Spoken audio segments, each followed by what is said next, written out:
I'm Nadia Dunn, your host of CCL TV's More Than Packages podcast. But who are CCL? Well, CCL are an independent and neutral third-party logistics service provider and custom clearance specialist. From e-concept to e-logistics for e-commerce, CCL has the e-solution. And in this episode, we're going to be in conversation with International Bonded Couriers Vice President Tom Muscola and Director of E-commerce Solutions at IBC is Mira Nissen. And from our CCL team, it's the lovely Rudee Bertie, our CEO.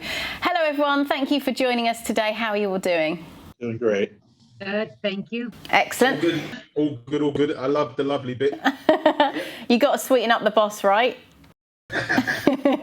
Now, Mira, Tom, thank you so much for joining us. Can you start by telling us a bit of your background and how you got into IBC? Sure. I've been at IBC for a little over 27 years. I graduated college. After college, I started looking for a job. Friends of my family suggested IBC. They introduced me to IBC, and it was a good fit. And I just started, first job out of college, and 27 years later, I'm still here. They can't get rid of you now. No, they can't. And Mira? Rumor has it they've been trying for a couple of years. Yeah, 27. And Mira, what about you? Well, I'm actually, the new kid on the block at IBC. I'm there for less than a year. In August, it will be a year. I have been in the industry, like in the logistics, supply chain, and in general in the cargo industry for over 20 years. I started out in 1998 working for Lufthansa, spent 11 years at the Lufthansa Group in different positions, primarily with Lufthansa Cargo. Thanks to them, also, I made my way over the Atlantic to Chicago first, and then to Miami, where I'm based. In Miami itself, after leaving Lufthansa, I spent almost 5.5 years working for two different German freight forwarders in more like sales positions, trade lane management. And then I switched and I worked for DHL. I think talking to many people in the industry, many of them have worked for DHL at one point in time. I actually worked for their e-commerce division. So that's been the first time I actually got in contact with e-commerce. Spent over 8 years there developing their cross-border business. Actually met Rudee there, working with them. Then I went for 2 years. I spent some time actually a little bit outside the industry, got a different perspective. I worked for WCA, which is a network organization for small and medium-sized freight forwarders. And I managed their e-commerce network. But missing the industry and missing basically to be in it and not to look from outside on it. That's how I found my way to IBC. Lovely, thank you. Mira missed out the bit where she met me when she's at DHL, and she was she was our direct contact. She used to give me nightmares every day. She used to grill me, beat me up on service, pricing, everything. That's when our relationship started. Yeah, it was very love. So we're back on a love now. Well, I think it always depends on what side of the fence you're sitting. Yeah, exactly that. No, but it's all good. It's all good. Tom, can you tell us and tell the audience what it is that IBC do? Well, IBC has been in the business. We started in 1979, primarily as a wholesale courier company down in Central South America.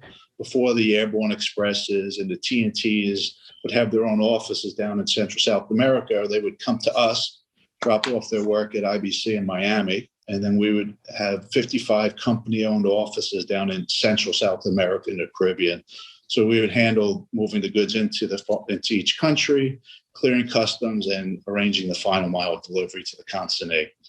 So that's where we started. Then as the companies, they started opening up their own offices down in Central South America. So then we're also licensed customs brokers. So a lot of the work coming back from Central South America, we would handle the clearances in the United States. To a lot of the other courier and freight forwarders. Also, we're a courier company. We move air freight. Currently, we're the largest privately owned ECCF facility in the United States, with locations in LA, JFK, Chicago, Miami. We just opened our new CFS in Dallas, Fort Worth. So that's for goods coming into the United States, e-commerce goods under $800 US. We specialize in that type of clearance. So we have clearance, we clear, recover from the airline, then tender to the final mile provider, USPS, DHL, the FedExes, and that type of work. So that's the basics of what we're doing right now. Great. And Rudee, you've obviously worked with IBC for a while as well. Yeah, of course. I first came to contact with IBC like when I was a teenager, probably around the same sort of time as Tom started, because I always knew Joe Senior by talking on the phone, but I didn't really know Joe Junior, who's actually the CEO at the moment. And when I first met Joe Junior, he's like, I think you probably speak to my father all these years. And I say, nah, definitely you, because you don't sound that old. So we probably all started at around the same sort of time. That's when I got introduced to IBC, because I was always involved in the courier industry, and IBC was always one of the market leaders in the courier. Had the flagship name, in the bonded couriers out of like New York, Miami, and these sorts of places, flying into the Caribbean. And yeah, so it's quite a legendary name in the industry. So yeah, CCL as such have only been in the game since 1999, but we've been working with IBC since then. But before that, myself, I've been working with IBC many years beforehand. Excellent. Mira, back to you now. Also being an international shipper, what current challenges are you facing, or do you foresee any challenges because of Brexit? I think the biggest challenge, and it's not just for the UK, but the UK is a good example, I think it pertains to entire Europe, is the changes of the tax system. So as you probably know, the UK started it, they kept the ball rolling and basically got rid of the threshold. So a very popular shipping model, the DDP, so where the buyer is actually paying for duties and taxes up front, has all of a sudden now become more challenging, because on everything you have to pay duties and taxes. Everybody has to get a VAT number, so there's a lot of administrative work for shippers, which come in place before even starting. I think I see as kind of the biggest challenge. And also I think from a company like IBC or from any type of logistics provider in that field, I think also additional costs will come in place, because before you would serve the EU via one gateway ultimately to compensate your costs, and now you have to split. You cannot send everything to the UK, and then whatever goes to the other EU countries, you ship from there. But Mira, how are your customers reacting to it? I think what we are seeing, and maybe Tom can add to this, I think Brexit itself has not caused so much confusion on our customer side. I think also because there was kind of like a period, an overcome period in it.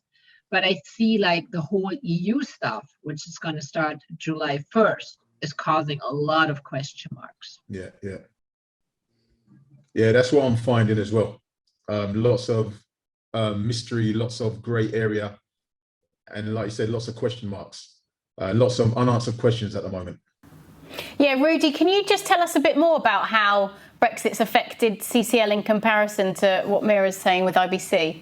Yeah, so like the whole thing with Brexit, like what Mira is referring to was like the UK was a European gateway, right? So sitting here in the UK terminals, we were getting the best of both worlds. So goods coming for the UK, we were lapping that up. Goods going to other parts of Europe, we were taking that on board as well, and reassigning consignments via road or via air into other parts of Europe. So London Heathrow itself was like the international European gateway, for the rest of Europe. Now, it was always probably, European traffic was always probably like 30% of our business, right? So as soon as Brexit hit, immediately we lost 30% of business, immediately, which went to other European gateways. So the other European gateways, they're now taking advantage of that. But then in reverse, what you're getting is, because of Brexit, now that Brexit becomes, for the country, one border, one territory. So it means that now we've got another 27 countries to deal with, right, with inbound and outbound. So we're taking advantage of that in regards to the inbound and the outbound situations, because everything needs handling, et cetera. But what it means from like Mira and Tom, they now need to think about, they can't come through the UK anymore. So they need to think about cost effectively how we're going to actually move consignment into Europe via other European stations, right? Whereas before, and then it'll be our concern. We'll take the States into London, and the charges and the costings and the commercials were that much more straightforward. But now the commercials might outplay the actual service, right? So this is where things get a bit messy. And trying to pass on to the customer would be like, well, it's a bit expensive, find me another solution. Then it puts competition at risk, because now they're saying, well, we're going to go outside, we're going to use somebody else. So it's putting pressure on us to come up with solutions. Yeah, I can see Tom and Mira nodding along as well. Mira, sorry, you wanted to add to that? Yeah, and also what I'm actually seeing is also to the fact that the EU is following with abolishing the threshold, is that a lot of US shippers I'm now deciding, okay, well, maybe it makes sense for me to establish a fulfillment center, one in the EU and one in London, instead of fulfilling everything from the US. In my position, like my main focus is to build up the B2C export traffic from the US. So if now US shippers decide, okay, we're going to be servicing EU clients and sell our items on our websites, but we're going to have a fulfillment center in Amsterdam and another one in London. It will be cheaper for us and less complicated from a tax perspective. I see this a lot, actually, too. A lot of companies at least considering it, so making like a cost comparison, if it would be worthwhile for them. Right. Great. Excellent. And now we're going to move on slightly. So, Tom, can you tell us about the ever-increasing reverse logistics market, and if that's something that IBC are involved in? Yeah, on the reverse logistics, we are involved in, the small portion of it. We are, for the goods that are sent over to Europe and Asia that are being returned to the United States, we have we do a lot with that. So we're handling the customs clearance on the goods that are being returned to the fulfillment companies or companies here in the United States. So we're handling the customs, clearance, recovery from the airline, then sending it back to the original shipper. So on that end, we're not really handling the fulfillment, when the goods come down, breaking it down, putting it back into inventory, which the fulfillment houses are doing. We're just really handling the clearance into the United States and return to the sender. Do you see a heavy amount of returns, or do you see a lot of it, or is it just? It depends on the value of the goods. Yeah. I mean, if you have some coming in from China for $20, it's usually they're telling the people to keep it, or it comes back to us and we destroy it. I mean, it's just not worth sending it if it's going back to China or to the United States. Even it depends on the value of the goods. Yeah. So we're not really we're not seeing a lot of return per se, or the people the forwarder overseas would wait and get the goods for like 2 months worth of supplies and send them back. The reason why I was asking that question is because I know you deal with with brands and stuff in the fashion industry, that type of business as well. So that was, my curiosity. Do you see like a lot of returns coming back via that route?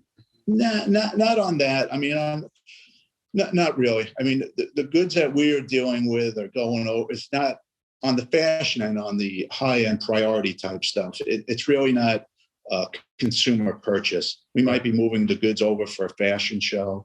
We may be moving the goods over for a photo shoot. So we are bringing them back as a temporary import or on a carnet, but not so much as a return for a problem with the product or not fitting or just someone didn't like it. So on that end, on the e-com, like I said, we're doing clearances for the freight forwarders that may send in, they'll hold it and send in 5,000 pieces at one time and then bring it back to the. Makes sense. So Makes more sense. Because it's not a rush coming back. They build up the consolidations and bring it in like that. Now, Tom, also staying with you, you know that CCL obviously provide customs clearance, but also a wholesale third-party logistics solutions. How do you feel that CCL could take advantage of what IBC has to offer? I think we help work with each other. I mean, wherever I go, everyone knows Rudee and everyone knows CCL. Anywhere in the world, if I'm in China, Rudee. If I'm in, England, Rudee. So, I mean, CCL is well known in the industry and well respected. So anytime we have goods going into Europe, go right to, or into the UK, we go right to Rudee, and it's never a problem. We have clients in Asia that use us here in the United States, Rudee, and these guys go nice and easy from China into the UK and Europe. And it's the same thing that we think with Rudee when he has clients that have a need for the United States. He recommends us. And I accept the compliment. I take it. But whenever I go anywhere, I say, yeah, I'm Tom's best mate. And they say, yeah, come in. Now, talking of going around the world, have you got any conferences or trips planned over the next year? Obviously, in terms of that, over the last year with coronavirus, it's been very quiet. Yeah, we're waiting to hear. It's still gearing up. We're doing a show in Vegas in September, the White Label show. We hope to be going over to WMX when Europe and Asia, their shows get going. We're still kind of waiting to hear exactly what we'll be doing. But usually we're hitting the shows in Europe and Asia, quarterly. I mean, before Brexit, not before Brexit, excuse me, but before COVID, I was in Hong Kong twice the year before. I was in London, Milan. So we do a lot of traveling. We do go to a lot of the shows and conferences. We're just kind of waiting to hear. Mira, what are your thoughts on the virtual conferences that have kind of been in place during the pandemic? I have a mixed view on that. So everybody's laughing. But I think it kind of depends also for what purpose you used to visit conferences. So I think when it is for the purpose of just getting new information, learning about the newest trends, listening to presentations, I think all of these things can perfectly be delivered virtually.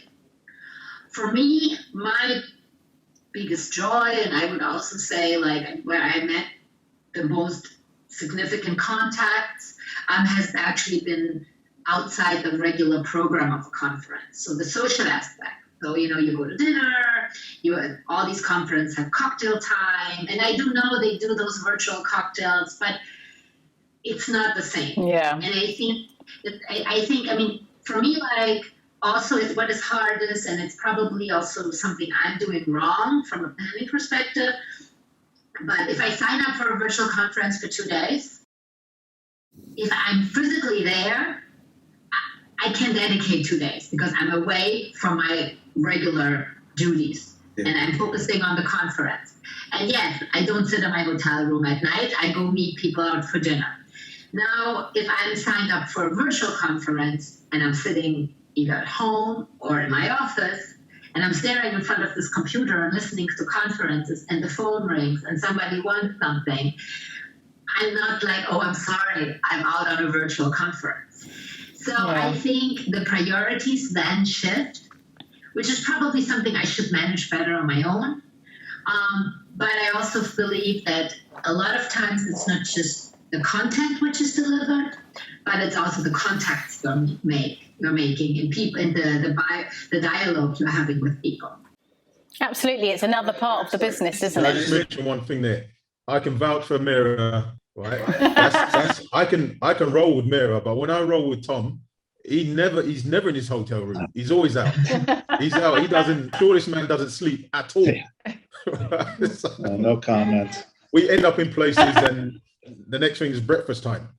Don't give away too many secrets, Rudee, or they won't come back and do another Zoom with us. Would like to add one thing. So in my previous role, I actually used to organize conferences. Right. So talking about the other side of the fence. And even a lot of conferences have those roundtable discussions. And I do know, of course, you can do those virtually, and you have all the techniques to do so. But to really start a discussion with people, especially the audience, asking questions and talking to each other and keep the ball rolling, it is much harder to create such atmosphere and get to that level of discussion virtually, in my opinion, than if you are physically all in one room. Yeah, I agree. Yeah, and like you were saying earlier, Mira, that part of the point of the conferences is the social side, and that's when a lot of the business is done. And we've had a few different Zoom calls, and people have agreed that lots of business is done at dinner, and it isn't always the same. Rudee, what are your thoughts on it? My thoughts. I can't wait for the live conferences to come back, because my only traveling is from the office to home and home to the office. That's it. Then you get on your Peloton bike. Exactly, and I put myself in a different zone. I think I'm somewhere else. But I believe you're going to have. I think companies will probably still send delegates, but there'll probably be like an option for virtual as well. So the back office guys can still tune in. They can follow up on meetings and stuff like that. I think the conference organisers probably get a little bit more. They'll work a bit more smarter, right? I don't actually think the virtual conference works because, again, you just, like Mira said, the phone rings, you're on the phone, you're not really listening to what's going on. And at the same time as well, if you're listening to like a speaker, like a keynote speaker, you can have them pre-recorded, so you go back and listen to it another time if you want to.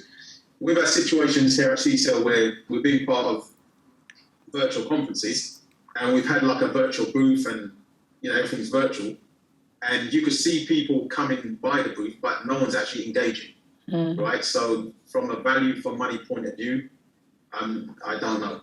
And look, I'd much rather wait for someone in the lobby who go out for dinner and for a few drinks.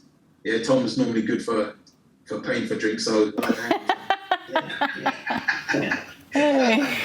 Right, thank you so much, everyone. So last question, Tom, I'll start with you. If you were stranded on a desert island, what prized possession would you take with you? That's a good question. I'd like to take my family, wife and kids, and have them with me. Oh, that's nice. Brownie points for you, Tom. Mira, what about you? If you weren't allowed to take family, what's the next prized possession that you'd take, Mira? My running shoes. Nice. And Rudee? I'm not taking my family. I need peace and quiet, man. Peloton's too heavy. The running shoes mean I have to do some exercise. I don't know, man. Maybe I'll just take my headphones. Yeah. With your Bob Marley. The local bartender. Yeah, exactly. And just listen to music and just chill out, you know what I mean? Yeah, lovely stuff. Well, thank you so much, everyone, for joining us. It's been really interesting to speak to you, and hopefully we'll see you again very soon. And remember that CCL are much more than packages.